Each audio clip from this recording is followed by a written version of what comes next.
this, and yes, this is just going to be me talking about a whole variety of stuff.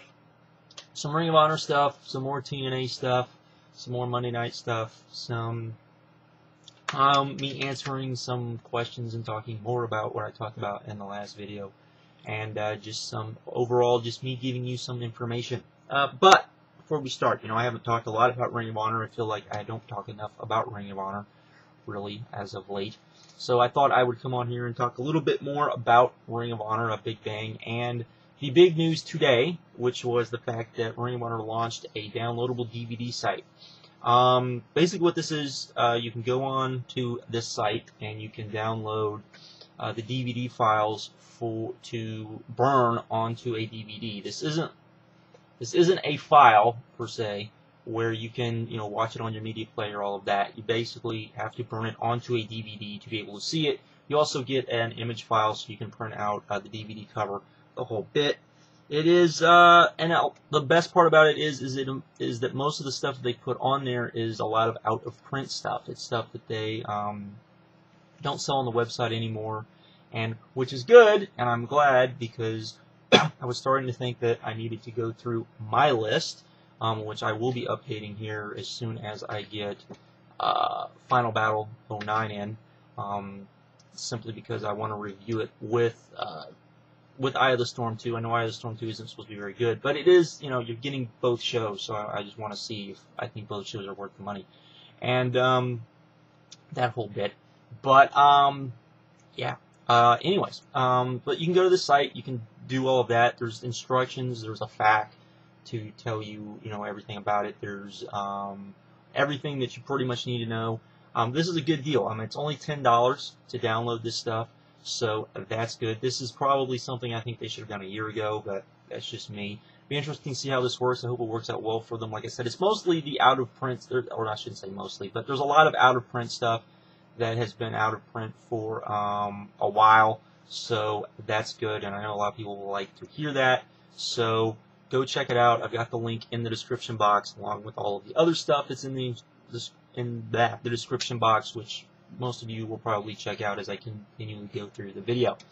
Then we have the Big Bang pay-per-view. I haven't really talked about it, but we're about, I guess, a little bit less than a month, or yeah, we're a little bit less than a month away, or right at a month, for the next internet pay-per-view. Which the first pay-per-view apparently did what Ring of Honor was expecting. It did less than what I was expecting, just from the feedback I got from people, which tells me that a lot of people streamed it, a lot of people ended up downloading it from torrents and whatnot, which kind of sucks for them, because the way that Go Fight Live does their live streaming, if you try to download it, or if you try to do anything like that, the picture quality apparently isn't nearly as good as it should be. So that's kind of sucky, but for all of you. But for the amount of money that it costs to get to order the pay-per-view on Go Fight Live, I would say go order the pay-per-view. Kind of amazes me that more people didn't. Not that the pay-per-view was great, I'm sure, and maybe some people were going to wait and see how everything was. The audio issues were apparently, Dave Lagana has said point blank they will be fixed, and that was like, he said that even before the first pay-per-view was over, that the next pay-per-view they would be fixed. For those of you not aware of what's going to be on this show yet, let me run it down of what we know. The full card has not been announced, but we do know the main event. The main event is Tyler Black taking on Austin Aries, taking on Roderick Strong, and I believe a triple threat elimination match. I believe it's actually a three-way dance, not a first fall wins it, which is good. I like that a little bit better myself, particularly for a world title match. Then we get a tag team title match. J. Mark Briscoe taking on the Kings of Wrestling of Chris Hero and Claudio Castagnoli. That's a match everyone has pretty much been looking forward to. That was the first match they announced for the pay-per-view. Pretty much leads up to the angle that they shot at the last pay-per-view, so that's good. Kenny King versus Davey Richards. This is they did this at the HDNet tapings for the TV title tournament. Apparently they put on a pretty good match. I'd imagine they'll probably step it up even a bit more for this, so this should be pretty good and great. It's Davey Richards, and I'm sure it's supposed to be used as a launching pad for Kenny King. Not that Kenny King will go over, but probably to showcase Kenny King, and also I'm sure Davey Richards, making him look like a stud. So there is that. Then we're also going to get Kevin Steen and Steve Corino taking on El Generico and Colt Cabana. This is another angle which goes right from the pay-per-view with Kevin Steen turning on El Generico. Colt Cabana has befriended El Generico. Steve Corino's kind of playing the mentor role for Kevin Steen, so there is that. Then we get into the part of the show, because given that it is in Charlotte, and that they are going to do, and there's apparently a big Hispanic population there, they're going to run a couple of lucha matches, which the first one should be, if one of these is going to draw, it should be the first one, so we'll see how this works. Blue Demon Jr., blah, taking on Mysterioso, or tagging with Mysterioso, versus Super Parka, who is the original La Parka, not L.A. Parks, or the current La Parka in AAA, but the first La Parka, and Solar, which that match, hopefully they don't get a lot of time, hopefully it's just there for comedy and the lucha crowd. And then we get Cassandro El Exotico taking on Magno. That match should be, I would say, pretty decent to good. Cassandro is if you've never seen Cassandro, he's actually very fun and very good. Magno is, he can be good, he can be bad, it's kind of hit or miss, but I'd expect this match to be the quality and deserves on the card. So, and then whatever else we get, we don't know yet. I would imagine we will find out later. The only thing, and I'm really looking forward to this card, the two main events, the two main matches on the card, two title matches, to me are more than enough to buy the event. It's kind of sad that this is taking place the weekend after the WrestleMania weekend shows, because it's definitely hurt the WrestleMania weekend shows. They definitely are not as star-studded packed as they usually are. We're getting some sort of, gauntlet match with that basically sets up the three-way with Roderick taking on Tyler and Austin one night, and Tyler taking on Austin and Roderick the next night, or the other night. Not looking too forward to that. Both cards look fairly solid. They don't look great, unfortunately.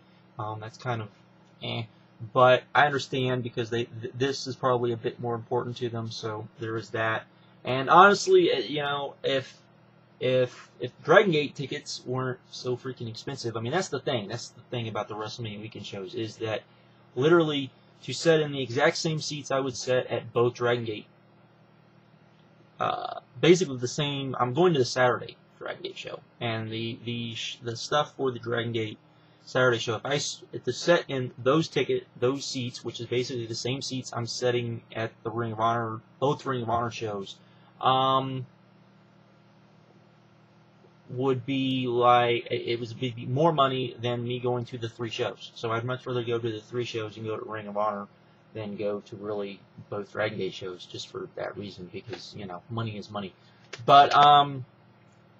But yeah, so unfortunately, the WrestleMania weekend shows are kind of getting neutered for this show, which is kind of But I am looking forward to Big Bang. I know LV, I know Nightmare Baller are both planning on going to the show. I would hope other people who are in the Charlotte area both go to the show live. It looks like it's going to be a lot of fun. Also, I believe the Midnight Express is going to be there. Bobby Eaton, Dennis Cadre, and Jim Cornette. Dutch Mantell is going to be there as well, signing autographs and doing that sort of thing. So it looks like it should be a pretty fun night. So I would, if you live in the area, I definitely would go. If you don't, definitely buy the pay-per-view. It's definitely worth it. And you can always go to the site afterwards and watch it as many times as you want on Go Fight Live. So it's worth getting. Now into the ass stuff that people aren't going to be happy about. But of course, I did the video yesterday talking about Impact, and people got mad because people were like, "Well, Impact was the better show." Blah blah blah blah blah. I didn't feel that way. Also, the fact that, folks, here's the thing: Impact can't just put on a better show than Raw. You need to get this through your head. All of the TNA fans need to understand this and get this through their head. Putting on a better show than Raw is not good enough. You have to put on a great show every week. It has to be that much better than Raw. It has to be so much better than Raw. It can't just be a lot of, let's throw a lot of stuff out there and see what sticks. Let's throw a lot of surprises out there and see what goes on. Because guess what? You can't do that every week. You eventually have to do basic, TV programming, which leads to a pay-per-view. Even if TNA says we don't give a damn about the minor pay-per-views because really all we want to do is 6 pay-per-views, guess what? You still have to put on the pay-per-views. It costs money to put on the pay-per-views, and that is money that, it's money spent. You need to try to make as much money as you can off of it. And that is my problem with it. People think that I hate on TNA simply to hate on TNA. That's not the point. I want TNA to succeed. There are, I would say, a good 80-90% of the roster in TNA I like. I would pay money to go see them. I have paid money to see TNA live. When Samoa Joe came down here by himself, I went and paid money to see Samoa Joe at an indie to take on some guy I'd never seen before, simply to see Joe live. I went to Victory Road when they came down here to Houston. I would go to and even though that show, I was like, wow, I would hope that they would do better, if they came here again, as far as the type of, of how they put on the show, not the show itself, but how they put on the show. All of that. I want them to succeed. I like the guys that are in TNA. I like the wrestlers in TNA. I'm a fan of a lot of the guys in TNA. What I'm not a fan of is crappy storylines, guys not given enough time to show what they can do, all of that sort of stuff. That's not what I'm a fan of, and that's what hurts about TNA. You go back and you watch the last Thursday Impact, and you look at the ratings, and you look at what happened. I mean, for a company who was coming off that big high after, January 4th, and did that really good rating, everyone was excited. I came on here, people forget, I came on here and said I thought they put on the better show. I thought that for the better part, it was the show that I watched the most. It was the show that I was more interested in. It was all of those things. And then to see them slowly dwindle it away, to see them do basically nothing for 3 pay-per-views. Again, this is a business. As much as you guys, if you are a true TNA fan, you want to see this company not just succeed as far as what they put on the ring, you want them to also succeed as far as a business. They brought in Hulk Hogan. Hulk Hogan didn't come in for free. Eric Bischoff didn't come in for free. Ric Flair did not come in for free. They brought back Jeff Hardy. You think he came in for free? Do you think Rob Van Dam came in for free? Do you think any of these guys that they have brought in came in for free? No. Do you think that they magically were able to up the production values of the show for free? Do you think that they are spending more money than they have ever spent before? And that's what people need to understand. They are spending money, and the product really isn't that much better. Which, and people go, oh, you've been talking about, them not making money for forever, and they're still in money. Yes, because as long as Panda Energy is willing, as long as Dixie's daddy is willing to throw money at it, that's going to be the case. But at some point, he's probably going to have to go, you know what? This little play toy of yours isn't worth it. It's not worth the money, and we're gonna have to take things back a bit. 2 years ago, apparently, he made that demand. He said, you guys have to start pulling a profit. And they did. He didn't say they had to pull a big profit. They pulled a little tiny profit. But they did start pulling a profit, and they were allowed to keep going. There's a reason why they don't do their pay-per-views outside of Orlando anymore, because they weren't making they were losing money hand over fist doing that. Their house show numbers went up after January 4th. They went up after they did that first live Impact. And then as soon as the Impact started getting worse and started going back down, guess what? The house show numbers started going back down. This is the problem with TNA. It's full of guys who continually make the same mistakes that they made when they were in WCW. And and to irritate this point, to just understand that what I'm saying, and I know people will say I don't want to hear Bryan Alvarez retch on TNA. There's a link. in the description box. Go look at it. It's the Bryan Vinny Show. He does it every week. He usually gripes about TNA. He hasn't been griping about TNA so much, and he explains pretty much the same way I feel about TNA and why it aggravates me to such a degree. It's free. You don't have to be part of the site. Just go look at free. I also included last week's ratings. You can see what they did, what worked, what didn't work, and why last week's show was such an abysmal failure.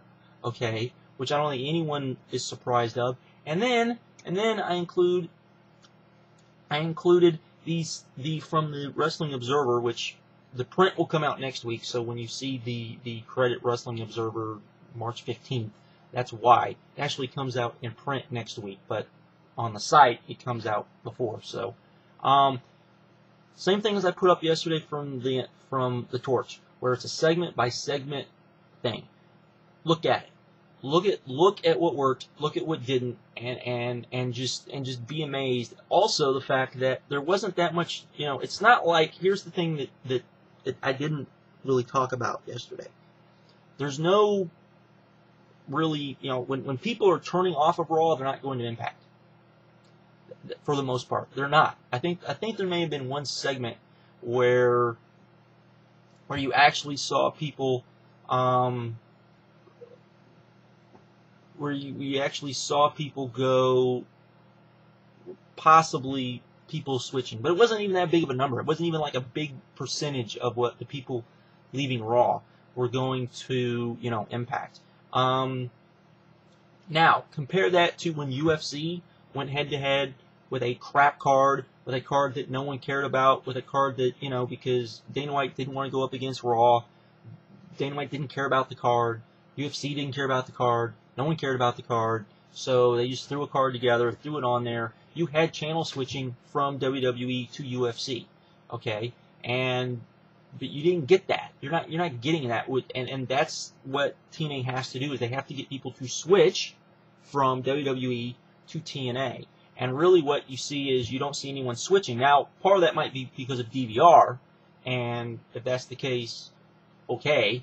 But not everybody, not everyone who has a DVR, not everyone's going to do that, and that's just very woo to me. So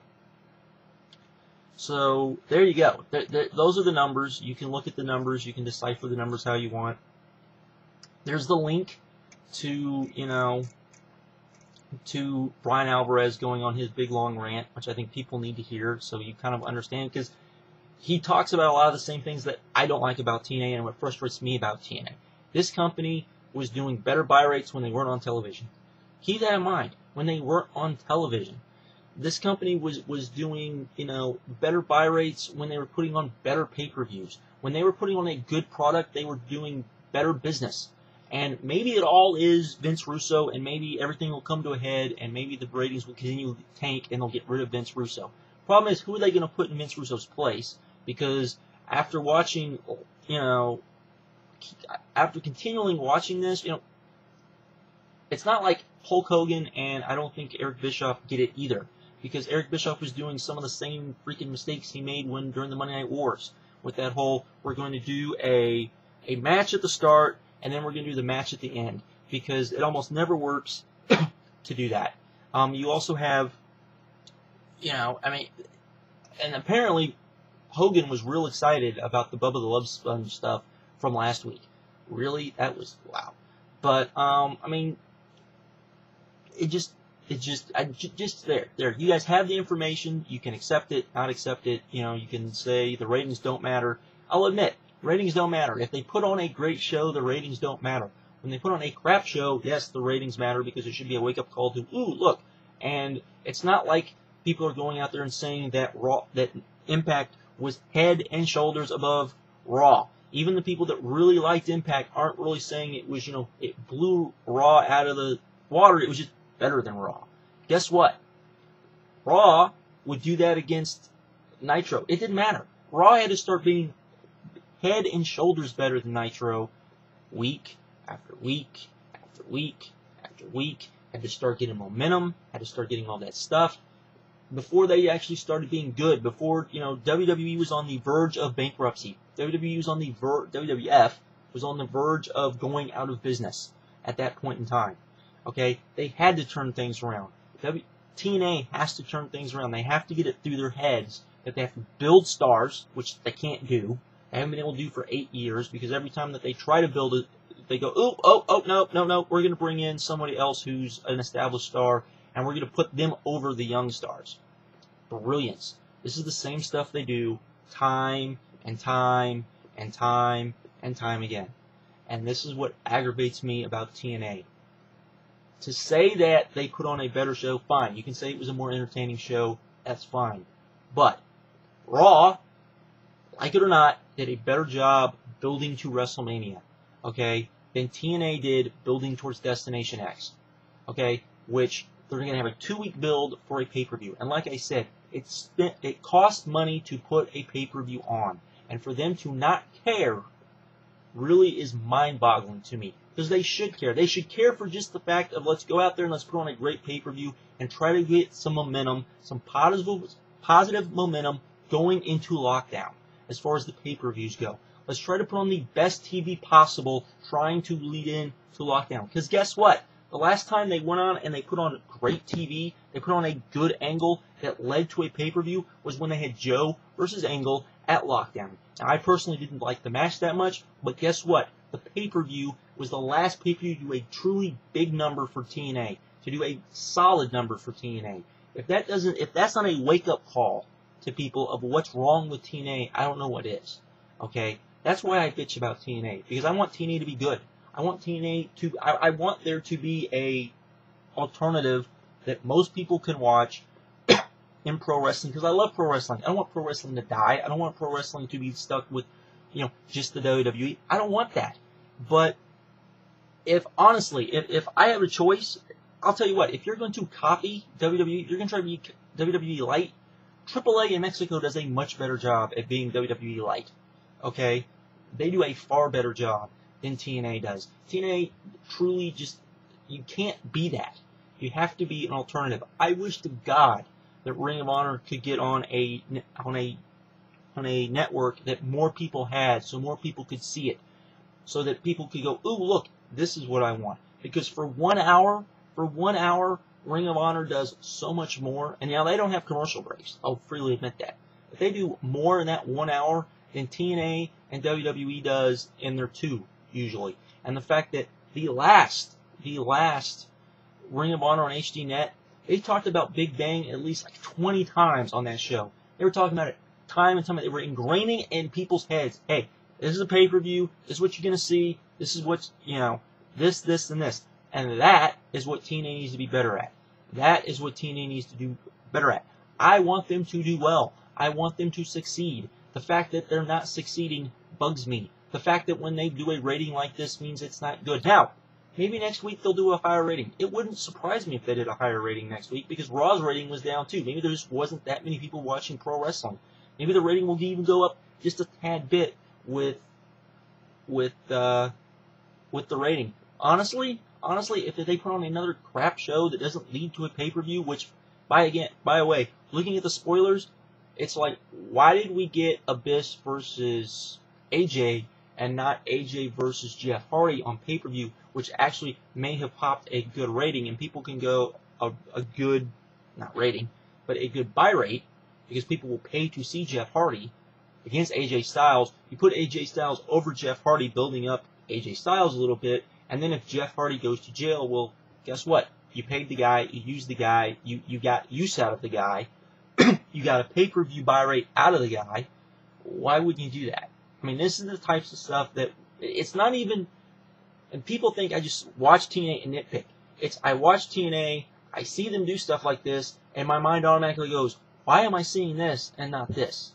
Why am I seeing, for example, after last week's Impact, why was I going to see Flair and Hogan taking on, or why was I going to see Flair, AJ taking on Hogan and Abyss? Why was I going to see Flair, AJ, and Nigel, Desmond Wolfe, taking on Hogan, Abyss, and the Pope? That made sense coming out of last week's Impact. I do like the fact that they do have. See, I'll say one positive thing. I do like the fact that You know, you've got AJ and you've got Desmond teaming up together. They kind of look like they're working together. It'd be really, really nice if, you know, Beer Money joined that little thing, wouldn't it? Yes, that would be cool. That would be nice. I would like to see that. I think most people would like to see that because, you know what? Beer Money is an over team. They're one of the more over teams. So, there you go. Talking about Impact even more. I shouldn't be talking about Impact even more. But honestly, TNA angers me that much. TNA, because it's just like, wow. Really, I mean, I see this stuff and it's just them shooting themselves in the foot. You know, and people think I'm just being nitpicky. I'm not being nitpicky. I really am. I'm not. If I wanted to be nitpicky, I go through every little segment. I talk about every little missed camera angle. I talk about the fact that the production, which has gone up, is still really good, but, you know, it's really still not great. You know, I could nitpick Raw that much if I really wanted to. These are just things that when I watch, and I don't write things down. I know people think that I sit there and I write things down. I don't. These are things that I watch, and that I'm like, oh wow, I wonder why they did that. Oh wow, why did they do that? Oh wow, you know, why am I seeing that instead of that? They're things that I just noticed while I'm watching. I'm not being nitpicky about it. I just noticed them. Okay, if that's a crime, I'm sorry. Forgive me. But let me tell you something. If they continually put on stuff like they did this last week, over and over and over again, that doesn't really lead to anything, that isn't definitely what the people want, all of that sort of stuff, I got news for you. TNA's not going to be around in 2 years, and TNA might not be around in a year. Just keep that in mind. I know people have been saying that for a long time, but hey, they're spending more money now than they've ever spent before. So, you know, they're going to have to make more money now than they've ever made before on top of that. So, there you go. Remember, Big Bang. Order it, folks. Order freaking Big Bang. You know, and remember the TNA or the Ring of Honor DVD downloads. Actually do it. I'm glad that they did it now that way because I am getting ready to update the list of ROH DVDs so, as soon as I get Final Battle. So as soon as I get that, which I'm pretty sure I know what I'm going to give it. So, but still, I want to see it with Eye of the Storm too. So, anyways, I'm out. Later. Have a good one.